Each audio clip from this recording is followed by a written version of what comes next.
السلام علیکم ورحمۃ اللہ وبرکاتہ۔ اعوذ باللہ من الشیطان الرجیم، بسم اللہ الرحمن الرحیم۔ یا ایہا الذین آمنوا اذا نودی للصلاۃ من یوم الجمعۃ فاسعوا الی ذکر اللہ وذروا البیع۔ سورہ جمعہ کی تفسیر کا سلسلہ الحمدللہ جاری ہے۔ ابھی میں نے آیت نمبر 9 کا فقرہ تلاوت کی۔ اس کی ترجمانی یوں ہے: اے لوگو جو ایمان لائے ہو، جب پکارا جائے نماز کے لیے جمعے کے دن تو اللہ کے ذکر کی طرف دوڑو اور خرید و فروخت چھوڑ دو۔ اس آیت کی ترجمانی اور کچھ تفسیر بھی ہمارے سامنے آ چکی ہے، اور اس تفسیر کو آگے بڑھاتے ہوئے یاد دہانی کے طور پر گزشتہ مطالعے میں یہ بات آئی تھی کہ اس فقرے میں 3 باتیں خاص طور پر توجہ طلب ہیں۔ ایک یہ کہ اس میں نماز کے لیے منادی کرنے کا ذکر ہے۔ دوسری بات یہ کہ کسی ایسی نماز کی منادی کا ذکر ہے جو خاص طور پر صرف جمعے کے دن ہی پڑھی جانی چاہیے۔ تیسری بات یہ کہ ان دونوں چیزوں کا ذکر اس طرح نہیں کیا گیا کہ تم نماز کے لیے منادی کرو اور جمعے کے روز ایک خاص نماز پڑھا کرو، بلکہ انداز بیان اور سیاق اور سباق صاف بتا رہا ہے کہ نماز کی منادی اور جمعے کی مخصوص نماز دونوں پہلے سے جاری تھیں۔ البتہ لوگ یہ غلطی کر رہے تھے کہ جمعے کی منادی سن کر نماز کے لیے دوڑنے میں تساہل برتتے تھے اور خرید و فروخت کرنے میں لگے رہتے تھے۔ تو اور بھی تفسیر اس ضمن میں ہمارے سامنے آ چکی ہے، اور اس کو آگے بڑھاتے ہوئے حضرت عبداللہ بن عباس رضی اللہ اور حضرت ابو مسعود انصاری رضی اللہ کی روایات سے معلوم ہوتا کہ جمعے کی فرضیت کا حکم اللہ کے رسول صلی اللہ علیہ وسلم پر ہجرت سے کچھ مدت پہلے مکہ معظمہ ہی میں نازل ہو چکا تھا، لیکن اس وقت آپ اس پر عمل نہیں کر سکتے تھے کیونکہ مکے میں کوئی اجتماعی عبادت ادا کرنا ممکن نہ تھا۔ نماز بھی کب فرضی 5 وقتہ نماز نبوت کے 12ویں سال میں، یعنی ہجرت سے 1 سال پہلے 5 وقتہ نماز جب آپ معراج کا سفر کر آئے اس وقت تو جو ہے اس 5 وقت کی نماز کا حکم ملا فرضیت کا۔ اور یہ بھی جو ہے مکے میں اس کا بھی یہ تھا، لیکن مکے میں جمعے کی نماز اجتماعیت طور پر پڑھ نہیں سکتے تھے، اس لیے آپ صلی اللہ علیہ وسلم نے ان لوگوں کو جو آپ صلی اللہ علیہ وسلم سے پہلے ہجرت کر کے مدینہ منورہ پہنچ چکے تھے، یہ حکم لکھ بھیجا کہ وہاں جمعہ قائم کریں۔ حکم آ گیا تھا اور کچھ لوگ آپ صلی اللہ علیہ وسلم سے پہلے مدینہ ہجرت شروع کر چکے تھے، تو جو لوگ پہنچ چکے تھے ان کو آپ صلی اللہ علیہ وسلم نے یہ حکم لکھ کر بھیجا کہ نماز جمعہ قائم کرو۔ چنانچہ ابتدائی مہاجرین کے سردار حضرت مصعب بن عمیر رضی اللہ نے 12 آدمیوں کے ساتھ مدینے میں پہلا جمعہ پڑھا۔ پھر حضرت کعب رضی اللہ بن مالک اور ابن سیرین رضی اللہ کی روایت یہ ہے کہ اس سے پہلے بھی سیرین کے رحمۃ اللہ لکھا ہے کہ روایت یہ ہے کہ اس سے بھی پہلے مدینہ کے انصار نے بطور خود، یعنی قبل اس کے کہ حضور صلی اللہ علیہ وسلم کا حکم ان کو پہنچا ہوتا، آپس میں یہ طے کیا تھا کہ ہفتے میں 1 دن مل کر اجتماعی عبادت کریں گے۔ اس غرض کے لیے انہوں نے یہودیوں کے سبت یعنی سیٹرڈے کا دن اور عیسائیوں کے اتوار سنڈے کو چھوڑ کر جمعے کا دن انتخاب کیا، اور پہلا جمعہ حضرت اسعد رضی اللہ بن زرارہ نے بنی بیاضا کے علاقے میں پڑھا، جس میں 40 آدمی شریک ہوئے۔ پہلا جمعہ انہوں نے پڑھا جس میں 40 آدمی شریک ہوئے۔ اس سے معلوم ہوتا ہے کہ اسلامی ذوق خود اس وقت یہ مطالبہ کر رہا تھا کہ ایسا ایک دن ہونا چاہیے جس میں زیادہ سے زیادہ مسلمان جمع ہو کر اجتماعی عبادت کرے، اور یہ بھی اسلامی ذوق ہی کا تقاضا تھا کہ وہ دن ہفتے اور اتوار سے الگ ہو، تاکہ مسلمانوں کا شعار ملت یہود اور نصارہ کے شعار ملت سے الگ رہے۔ یہ صحابہ اکرام رضی اللہ کی اسلامی ذہنیت کا ایک عجیب کرشمہ ہے کہ بسا اوقات ایک حکم آنے سے پہلے ہی ان کا ذوق کہہ دیتا تھا کہ اسلام کی روح فلاں چیز کا تقاضا کر رہی ہے۔ آگے رسول اللہ صلی اللہ علیہ وسلم نے ہجرت کے بعد جو اولین کام کیے ان میں سے ایک جمعے کی اقامت بھی تھی۔ مکہ معظمہ سے ہجرت کر کے آپ صلی اللہ علیہ وسلم پیر کے روز مقام قبا پہنچے، 4 دن وہاں قیام فرمایا، 5ویں روز جمعے کے دن وہاں سے مدینے کی طرف روانہ ہوئے۔ راستے میں بنی سالم بن عوف کے مقام پر تھے کہ نماز جمعہ کا وقت آ گیا۔ اسی جگہ آپ صلی اللہ علیہ وسلم نے پہلا جمعہ ادا فرمایا۔ سفر میں تھے، راستے میں وقت آ گیا، ہاں مسجد قباء میں بھی پڑھے، ہاں تو غالباً وہی جگہ جو ہے وہ آپ نے اس کو قائم کیا۔ اس نماز کے لیے رسول اللہ صلی اللہ علیہ وسلم نے زوال کے بعد کا وقت مقرر فرمایا تھا، یعنی وہی وقت جو ظہر کی نماز کا وقت ہے۔ ہجرت سے پہلے حضرت مصعب بن عمیر رضی اللہ کو جو تحریری ریٹن حکم آپ صلی اللہ علیہ وسلم نے بھیجا تھا، اس میں آپ صلی اللہ علیہ وسلم کا ارشاد یہ تھا، اس کا ترجمہ یوں ہے: جب جمعے کے روز دن نصف یعنی نصف النہار سے ڈھل جائے تو 2 رکعت نماز کے ذریعے سے اللہ کے حضور تقرب حاصل کرو۔ یہ بتایا گیا 2 رکعت کے ذریعے سے اللہ کا قرب حاصل کرو۔ یہی حکم ہجرت کے بعد آپ صلی اللہ علیہ وسلم نے قولاً بھی دیا اور عملاً بھی اسی وقت پر آپ صلی اللہ علیہ وسلم نے جمعے کی نماز پڑھاتے رہے۔ حضرت انس رضی اللہ، حضرت سلمہ بن اکوع، حضرت جابر بن عبداللہ رضی اللہ، حضرت زبیر بن عوام رضی اللہ، حضرت سہل بن سعد رضی اللہ، حضرت عبداللہ بن مسعود رضی اللہ، حضرت عمار بن یاسر اور حضرت بلال رضی اللہ سے اس مضمون کی روایات کتب حدیث میں منقول ہوئی ہیں کہ اللہ کے رسول صلی اللہ علیہ وسلم جمعے کی نماز زوال کے بعد ادا فرمایا کرتے تھے۔ مسند احمد، بخاری، مسلم، ابو داؤد، نسائی، ترمذی میں اس کا تذکرہ ملتا ہے۔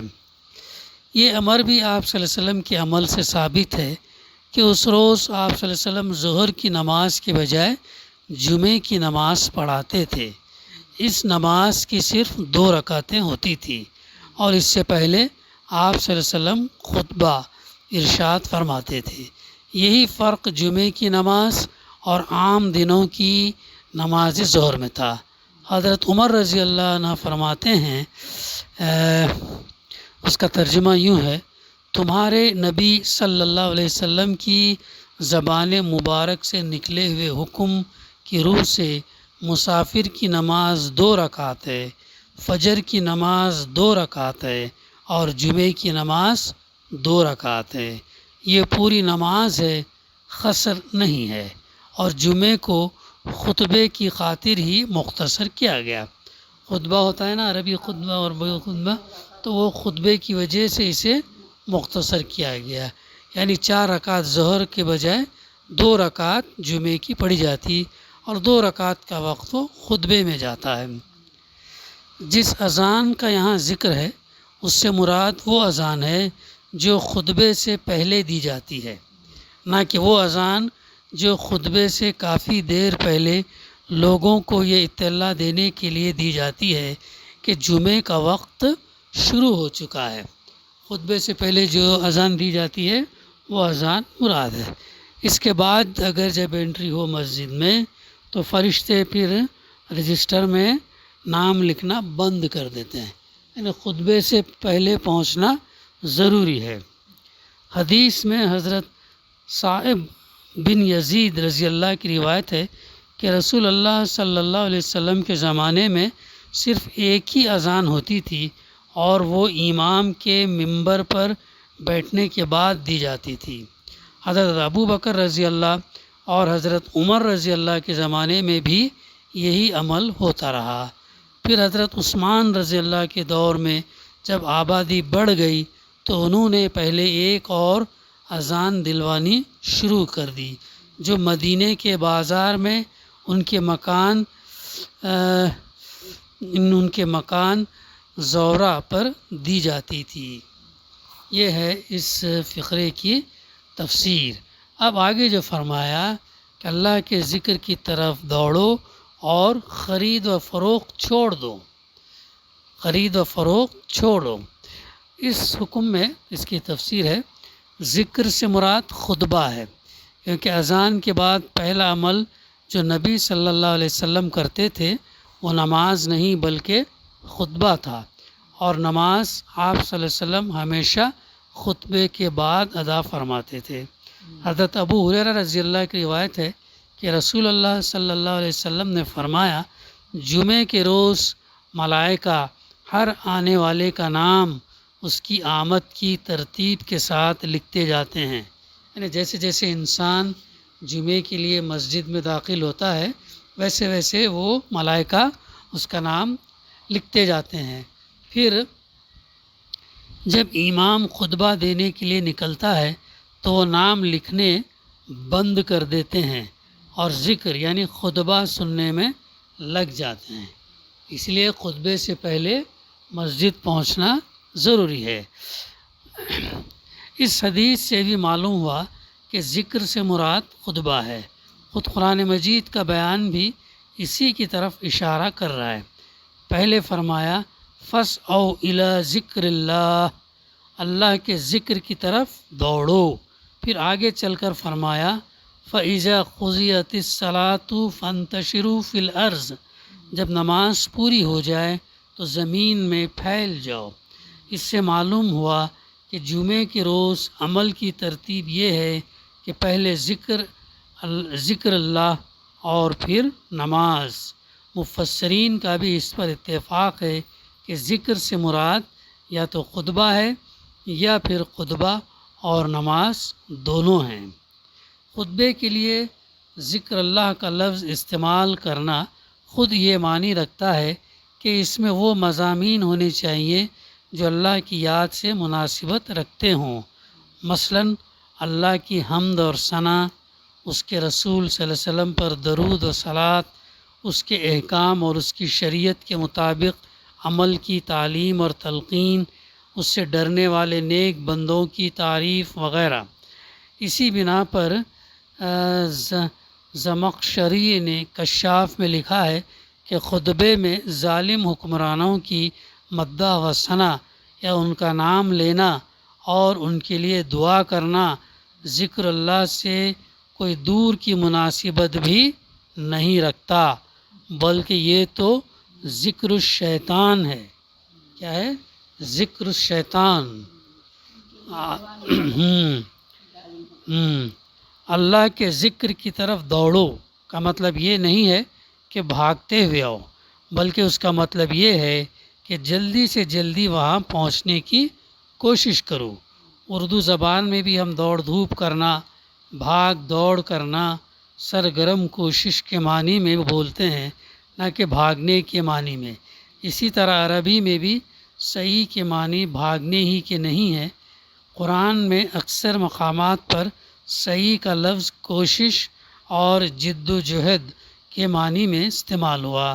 مثلاً لیس للانسان الا ما سعى ومن اراد الآخرۃ وسعى لها سعيها فلما بلغ معه السعي وإذا تولى سعى في الأرض ليفسد فيها۔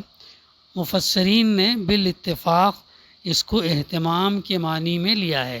ان کے نزدیک صحیح یہ ہے کہ آدمی اذان کی آواز سن کر فوراً مسجد پہنچنے کی فکر میں لگ جائے، اور معاملہ صرف اتنا ہی نہیں ہے، حدیث میں بھاگ کر نماز کے لیے آنے کی صاف ممانعت وارد ہوئی ہے۔ حضرت ابو ہریرہ رضی اللہ کی روایت ہے کہ رسول اللہ صلی اللہ علیہ وسلم نے فرمایا، جب نماز کھڑی ہو تو اس کی طرف سکون اور وقار کے ساتھ چل کر آؤ، بھاگتے ہوئے نہ آؤ۔ پھر جتنی نماز بھی مل جائے اس میں شامل ہو جاؤ، اور جتنی چھوٹ جائے اسے بعد میں پورا کر لو۔ حضرت ابو قتادہ انصاری رضی اللہ فرماتے ہیں، ایک مرتبہ ہم اللہ کے رسول صلی اللہ علیہ وسلم کے پیچھے نماز پڑھ رہے تھے کہ ایک لوگوں کے بھاگ بھاگ کر چلنے کی آواز آئی۔ نماز ختم کرنے کے بعد اللہ کے رسول صلی اللہ علیہ وسلم نے ان لوگوں سے پوچھا، یہ کیسی آواز تھی؟ ان لوگوں نے عرض کیا، ہم نماز میں شامل ہونے کے لیے بھاگ کر آ رہے تھے۔ فرمایا، ایسا نہ کیا کرو، نماز کے لیے جب بھی آؤ پورے سکون کے ساتھ آؤ، جتنی مل جائے اس کو امام کے ساتھ پڑھ لو، جتنی چھوٹ جائے وہ بعد میں پوری کر لو۔ بخاری اور مسلم میں اس کا ریفرنس ہم کو ملتا ہے۔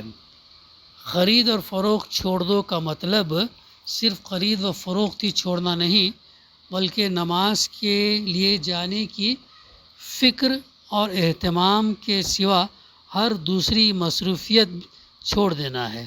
بیع کا ذکر خاص طور پر، بیع یعنی ٹریڈ، تجارت کا ذکر خاص طور پر صرف اس لیے کیا گیا کہ جمعے کے روز تجارت خوب چمکتی تھی، آس پاس کی بستیوں کے لوگ سمٹ کر ایک جگہ جمع ہو جاتے تھے، تاجر بھی اپنا مال لے لے کر وہاں پہنچ جاتے تھے، لوگ بھی اپنی ضرورت کی چیزیں خریدنے میں لگ جاتے تھے۔ لیکن ممانعت کا حکم صرف بیع تک محدود نہیں، بلکہ دوسرے تمام مشاغل یعنی مصروفیت بھی اس کے تحت آ جاتے ہیں، اور چونکہ اللہ تعالیٰ نے صاف صاف ان سے منع فرما دیا، اس لیے فقہائے اسلام کا اس پر اتفاق ہے کہ جمعے کی اذان کے بعد بیع یعنی ٹریڈ، تجارت اور ہر قسم کا کاروبار جو ہے حرام ہے۔ کہ سخت یہ جو ہے یہ کنڈیشن لگائی ہے۔ یہ حکم قطعی طور پر نماز جمعہ کے فرض ہونے پر دلالت کرتا ہے۔ بقیہ انشاءاللہ آئندہ سلسلہ جاری رکھیں گے۔ دعا ہے کہ اللہ سبحانہ وتعالی ہمیں کہنے سننے سے زیادہ عمل کرنے کی توفیق عطا کرے۔ ربنا تقبل منا انک انت السمیع العلیم وتب علینا انک انت التواب الرحیم۔ صلی اللہ تعالیٰ علی خیر خلقہ وعلی آلہ وصحبہ اجمعین۔ الحمد للہ رب العالمین۔